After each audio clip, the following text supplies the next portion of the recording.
dami-dami namang tao dito. Napakagulo! Ang ingay! Hoy, kayong mga hampas lupa. Hindi niyo ba ako nakikilala? Hindi ba kayo magbibigay galang?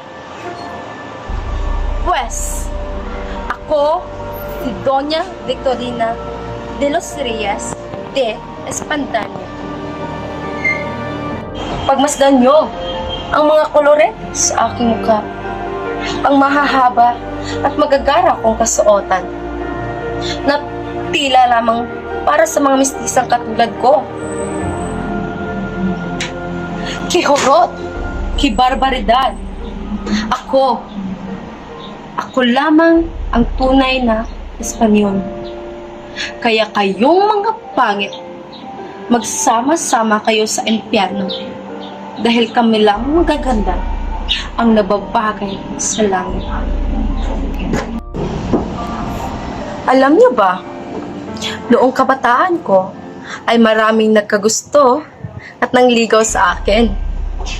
Ngunit, sila'y tinakwil ko dahil sila ay mga Indio. At ngayon, ay nakapagpangasawa na ako ng isang Espanyol, si Don Tiburcio de Espandanya. Hindi man siya gaanong kayaman, ngunit siya isang Espanyol at isang doktor.